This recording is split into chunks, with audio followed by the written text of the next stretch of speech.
Last episode में हमने देखा था कि जिन्वू रैंडम लूट बॉक्स से मिली की के साथ इंस्टेंस डंजन में चला जाता है। वहां पर उसकी फाइट कुछ गोब्लिन्स के साथ होती है और जिन्वू उन्हें मार देता है। तभी वहां पर एक लाइकन आ गया था जो बहुत ही ज्यादा पावरफुल था और उसने जिन्वू का डैगर भी तोड़ दिया था। अब जिन्वू के पास कोई वेपन भी नहीं था और लाइकन उस पर दोबारा अटैक कर देता है। एपिसोड 4 में हम देखते हैं कि लाइकन जैसे ही जिन्वू पर अटैक करता है, जिन्वू बैक फ्लिप करता है और हवा में स्विंग करता हुआ पीछे चला जाता है। तभी उसे महसूस होता है कि उसकी स्पीड पहले से काफी ज्यादा बढ़ चुकी है, लेकिन वो लाइकन रुकता नहीं है और फिर से जिन्वू पर अटैक करता है। जिन्वू सोचता है कि अब मुझे क्या करना चाहिए, आखिर मैं कब तक ऐसे डरता रहूंगा। फिर वो अपना पंच तैयार करता है और लाइकन के मुंह पर दे मारता है, जिससे वो उड़ता हुआ दीवार से जा टकराता है। जिन्वू सोचता है कि उसकी पावर और स्पीड पहले से इम्प्रूव हो गई है, जो सिस्टम की दी हुई ट्रेनिंग की वजह से है। लेकिन लाइकन काफी ज्यादा पावरफुल था और वो दोबारा जिन्वू की तरफ बढ़ता है तो जिन्वू उस पर घूंसों की बरसात कर देता है। लाइकन की बॉडी काफी मजबूत थी, खाली पंचीज उसको मारने के लिए काफी नहीं थे। जिन्वू कहता है कि काश उसके पास भी मैजिकल वेपन होता। तभी वो जोर से चिल्लाता है इन्वेंट्री। उसके सामने एक विंडो अपीयर हो जाती है। जिन्वू उसमें अपना हाथ डालता है और एक स्वार्ड बाहर निकाल लेता है। ये काफी महंगी स्वार्ड थी और जिन्वू को पता नहीं था कि ये उसकी इन्वेंट्री में कहां से आ गई। तभी वो देखता है कि लाइकन उसके बहुत करीब पहुंच गया था। जिन्वू बिना कुछ सोचे तलवार को घुमाता है और लाइकन को बीच से 2 टुकड़ों में काट देता है। स्टील फैंग्ड लाइकन को मारने पर जिन्वू का लेवल अप हो जाता है और उसकी इंजरीज भी ठीक हो जाती हैं। जिन्वू सामने देखता है तो 2 और लाइकन उसकी तरफ आ रहे थे। वो कहता है कि मेरे पास वेपन भी है तो अब डरना कैसा। लेकिन वो जैसे ही तलवार को उठाने लगता है तो वो जमीन में फंसी होती है। यहाँ दोनों लाइकन भागकर जिन्वू पर अटैक करने लगते हैं। जिन्वू किसी तरह स्वार्ड को खींचकर जमीन से बाहर निकालता है और उससे लाइकन पर अटैक करता है। एक लाइकन तो जिन्वू का अटैक डॉज कर लेता है, लेकिन दूसरा स्वार्ड को अपने जबड़ों से पकड़ लेता है। जिन्वू चिल्लाते हुए उसके पेट पर जोरदार किक मारता है कि ये स्वार्ड मुझे बड़ी मुश्किल से मिली है, जाकर कुछ और चबा, जिससे लाइकन का मुंह थोड़ा खुल जाता है। जिन्वू फुल पावर से स्वार्ड को उसकी तरफ घुमाता है और उसके सर को जबड़ों से अलग कर देता है। जिन्वू दूसरे लाइकन की तरफ देखता है तो वो दुम दबाकर वहां से भाग जाता है। जिन्वू कहता है कि मैं जो कुछ पहले झेल चुका हूँ ये उसके मुकाबले इतने बुरे भी नहीं है। जिन्वू अपना स्टेटस चेक करता है तो उसका लेवल 2 हो चुका था और लेवल बढ़ने से सभी एबिलिटीज एक पॉइंट से बढ़ चुकी थी। ये देखकर जिन्वू थोड़ा हैरान हो जाता है, क्योंकि आज तक डेली क्वेस्ट करने से उसका लेवल अप नहीं हुआ था और उसको सिर्फ 3 एबिलिटी पॉइंट्स मिलते थे, लेकिन लेवल अप करने से टोटल 5 एबिलिटी पॉइंट्स मिले हैं। वो सोचता है कि लेवल अप करना मेरे लिए ज्यादा फायदेमंद है, लेकिन उसके लिए मुझे रियल फाइट करनी होगी। जिन्वू को लगता है कि जिस तरह उसके बेस स्टैट्स बढ़ेंगे, लेवल अप होने पर उसको ज्यादा पॉइंट्स मिलने लगेंगे और इस तरह वो बहुत ज्यादा ताकतवर हो जाएगा। इसके बाद जिन्वू मरे हुए लाइकन के पास जाता है और चेक करने लगता है कि उसको वहां से मैजिक स्टोन मिलेगा या नहीं, लेकिन सिस्टम उसको मैजिक स्टोन के बदले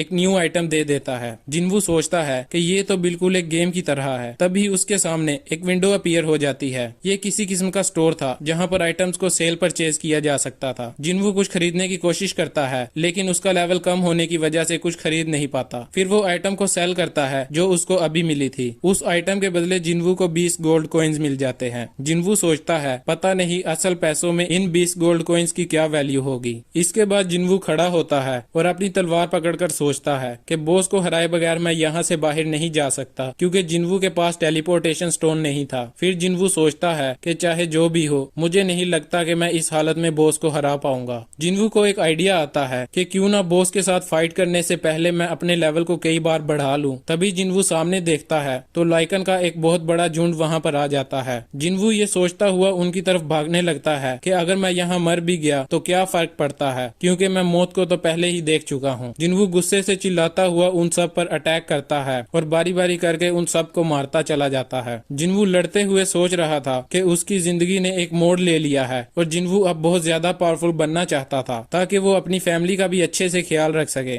जिन्वू को इन्हें मारने में अब मजा आने लगा था। जैसे जैसे जिन्वू उन्हें मार रहा था उसका लेवल भी बढ़ता जा रहा था। जिन्वू कहता है जब तक मैं जिंदा हूँ लड़ता रहूंगा। इसके बाद हॉपजियांग में ही एक दूसरी जगह पर वो पोर्टल दिखाया जाता है जो कुछ दिन पहले वहाँ पर अपीयर हुआ था। इसे क्लियर करने के लिए अभी तक कोई भी हंटर की टीम वहाँ वहाँ पर नहीं आई थी। पास ही खड़े सिविलियंस बात कर रहे थे। अगर इसके बारे में जल्द ही कुछ ना किया गया तो गेट पूरी तरह खुल जाएगा और मॉन्स्टर्स बाहर आ जाएंगे। यहाँ पर जिन्वू सभी लाइकन्स को मार देता है। अब वो बुरी तरह थक चुका था और उसकी स्वार्ड पर भी क्रैक्स पड़ गए थे। वो सोचता है कि शायद उसको अब यहीं रुक जाना चाहिए, लेकिन तभी उसके सामने स्क्रीन ओपन होती है। जिन्वू को लाइकन्स मारने पर वुल्फ असासिन का टाइटल मिल गया था और उसकी सारी एबिलिटी 40% तक बढ़ चुकी थी। जिन्वू इन्वेंट्री खोलता है। उसको काफी ज्यादा न्यू आइटम्स मिली थी और इनमें सबसे इम्पोर्टेंट था एक टेलीपोर्टेशन स्टोन। जिन्वू सोचता है कि मुझे यहाँ से अब चले जाना चाहिए, लेकिन फिर उसे लगता है कि पावरफुल बनने का ये मौका मुझे गुआना नहीं चाहिए। अगर मैं यहाँ से चला गया तो क्या पता ये डंजन भी गायब हो जाए। वो बहुत ही ज्यादा कंफ्यूज था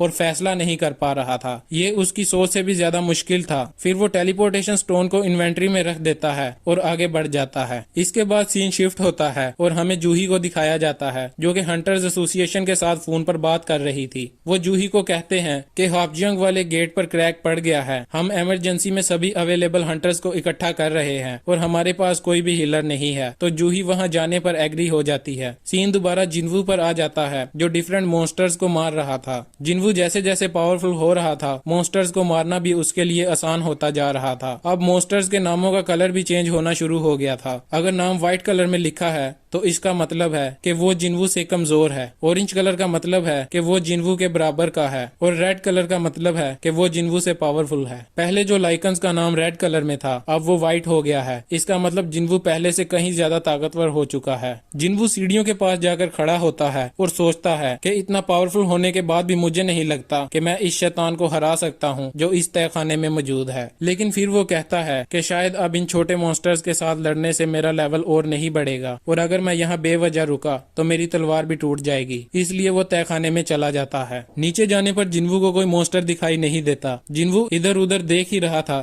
कि अचानक उसे कोई चीज उसकी तरफ बढ़ती हुई महसूस होती है। इससे पहले वो कुछ देख पाता, वो चीज उससे टकराती है और जिन्वू दीवार में जा लगता है। जिन्वू की तलवार भी टूट जाती है। तभी पानी में से एक बहुत बड़ा किंग स्नेक मॉन्स्टर निकलकर उसके सामने आ जाता है। जिन्वू उसका नाम ऑरेंज कलर में देखकर हैरान हो जाता है। इसका मतलब जिन्वू भी अब बहुत ज्यादा ताकतवर हो चुका था। लेकिन फिर भी वो सोचता है कि तलवार के साथ मॉन्स्टर के शेल को तोड़ पाना मुमकिन नहीं और बिना वेपन के इसके साथ लड़ना बेवकूफी होगी। तभी वो मॉन्स्टर जिन्वू पर अटैक करता है। उसकी स्पीड जिन्वू की समझ से बाहर थी। जिन्वू किसी तरह उसके अटैक को डॉज करता है और उसकी एक तरफ आकर तलवार से उसके शैल को तोड़ने की कोशिश करता है, लेकिन उसका शैल इतना मजबूत होता है कि उस पर खरोच तक नहीं आती। फिर वो मॉन्स्टर मुड़कर आता है और अपना बड़ा सा मुंह खोलकर जिन्वू को खाने की कोशिश करने लगता है। ये देखकर जिन्वू वहां से भागना शुरू कर देता है। ऐसे लग रहा था कि जिन्वू और इसका कोई मुकाबला है ही नहीं। फिर वो मॉन्स्टर अपनी पूंछ से जिन्वू पर अटैक करता है। जिन्वू कहता है अगर ये वार मुझ पर हुआ तो मैं नहीं बचूंगा। वो उसे ब्लॉक करने की कोशिश करता है लेकिन पानी में जा गिरता है। मॉन्स्टर वहां भी बड़ी स्पीड से आ जाता है और हमला करता है, जिससे जिन्वू बाहर आ गिरता है। अभी जिन्वू खड़ा ही हो रहा था कि वो सामने देखता है मॉन्स्टर उस पर पूरी की पूरी ट्रेन फेंक देता है। जिन्वू भागकर आगे की तरफ जाता है, जिससे वो ट्रेन के नीचे कुचला जाने से बच जाता है। जिन्वू तलवार पकड़ते हुए कहता है मुझे लगा था कि मैं अब ताकतवर हो गया हूँ। मुझे और कितना ताकतवर होना होगा कि उन लम्हों की भरपाई हो जाए जहाँ मुझे बेइज्जत किया गया था। जिन्वू मॉन्स्टर की तरफ बढ़ता है और मॉन्स्टर भी गुस्से से जिन्वू पर अटैक कर देता है। उसे याद आता है कि कैसे लोग उसको दुनिया का सबसे कमजोर हंटर बुलाते थे। जिन्वू अटैक ब्लॉक करने की कोशिश करता है, लेकिन प्रेशर की वजह से वो दीवार में जा लगता है और मॉन्स्टर उसे पूंछ से दबाने लगता है और दीवार टूट जाती है। जिन्वू पीछे जा गिरता है। ऐसे ही इंटेंस फाइट चलती रहती है और जिन्वू भी हार मानने वाला नहीं था और साथ ही साथ सोच रहा था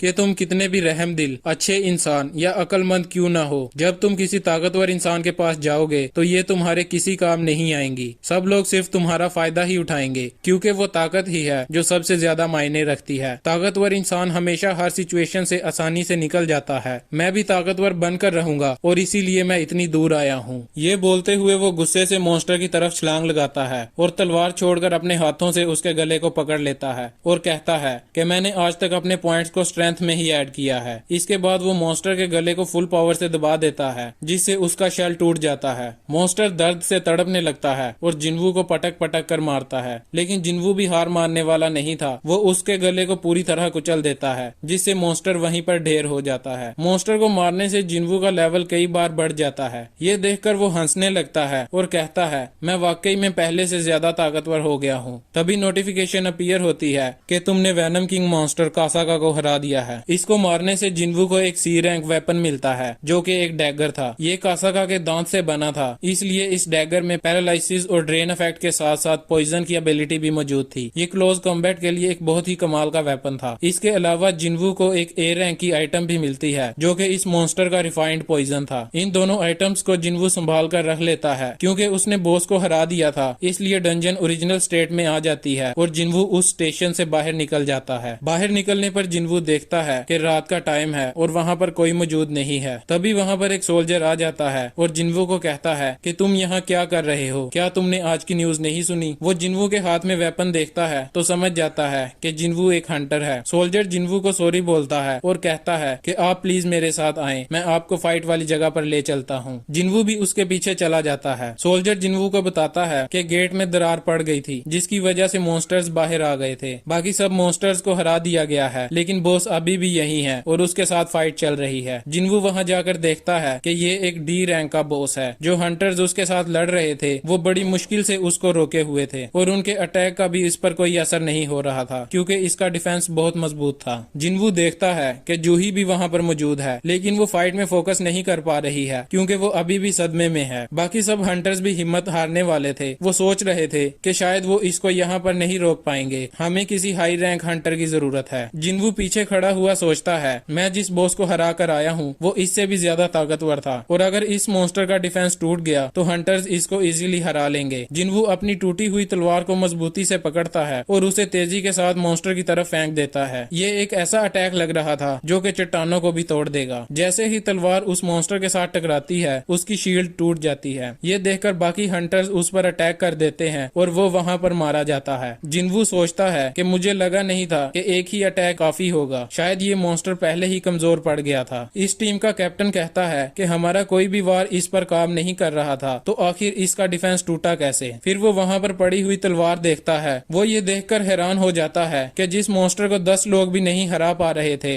वो इस टूटी हुई तलवार से हार गया। वो सोल्जर से पूछता है कि ये तलवार किसने फेंकी है। सोल्जर इधर उधर देखता है लेकिन जिन्वू वहाँ से जा चुका था। हंटर सोचता है कि शायद किसी हाई रैंक हंटर ने हमारी मदद की है। जूही जिन्वू को वहाँ से जाते हुए देख लेती है। इसी के साथ एपिसोड का एंड होता है। अगर आपको वीडियो पसंद आई है तो प्लीज वीडियो को लाइक करें और चैनल को सब्सक्राइब करें ताकि आपको आने वाली वीडियोस की अपडेट मिलती रहे। एपिसोड 5 में हम देखेंगे कि पावर मिलने के बाद जिन्वू अब क्या करेगा। So stay tuned for more exciting episodes of Solo Leveling. See you soon, bye.